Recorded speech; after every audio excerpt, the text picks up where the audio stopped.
Angedacht zwischen Rhein und Reben. Impulse aus dem Kirchenbezirk Germersheim. Das sah doch im Urlaub so einfach aus. Die Stand-Up-Paddler, richtig meditativ sind sie über das Meer geglitten. Oh, wunderbar haben sie die Balance gehalten. Das kann doch nicht so schwer sein. Mal links, halt falsche Richtung, Paddel rechts. Ich habe es tatsächlich dann auch ausprobiert. Nicht auf dem Meer, hier auf dem Altrhein. Es begann mit demutsvollem Knien auf dem Brett, dann einem nicht gerade graziösen Aufstehen und Schwanken. Nur keine ruckartigen Bewegungen. Spielend leicht würde ich auch gerne das Gleichgewicht halten. Nicht auf dem Wasser, auf der Erde. Aber selbst da schaffe ich es oft nicht. Die Balance zwischen den unterschiedlichen Ansprüchen, zwischen den schönen und den schweren Zeiten des Lebens, ohne abzustürzen oder kopfüber ins Wasser zu fliegen. Alles in der Balance halten, das ist eine große Kunst. Und wir sind alle Tag für Tag mit dieser Kunst beschäftigt. Ich sage nur Work-Life-Balance.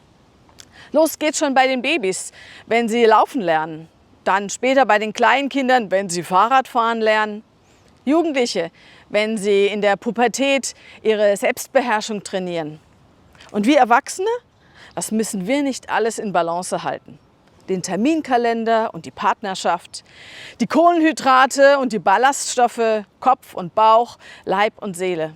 Mobilität, Ökobilanz. Ja, man müsste sein wie ein Stand-Up-Paddler.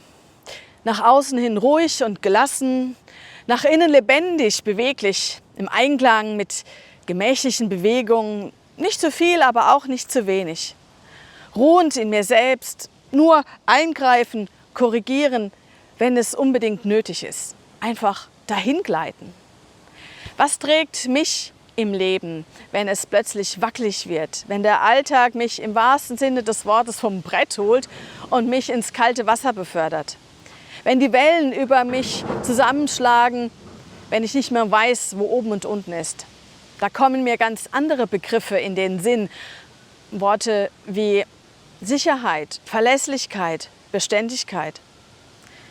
Und ich erinnere mich an Petrus, der auf dem Wasser auch keine Glanzparade hinlegt und Jesus ihm seine Hand entgegenstreckt und ihn erinnert, an wen er sich festhalten soll. Kleingläubiger, warum zweifelst du? Sicheren Halt für unser Leben können wir aus unserem Glauben ziehen, aus unserem Gottvertrauen. Das Vertrauen darauf, dass ich in der Liebe Gottes geborgen bin. Er selbst ist der Beständige, der an meiner Seite ist und bleibt, komme was da wolle. Wir dürfen uns seiner Verlässlichkeit gewiss sein, dass sein Wort, das er uns gegeben hat in Jesus Christus, auch morgen noch gilt. Unser Glaube an Gott trägt uns in Zeiten, wenn es turbulent wird. Gott ist an meiner Seite, egal ob ich mit beiden Beinen fest auf dem Boden stehe oder auf so einem wackeligen Brett oder es mich doch ins Wasser befördert. Bleiben Sie ausgeglichen. Angedacht zwischen Rhein und Reben. Impulse aus dem Kirchenbezirk Germersheim.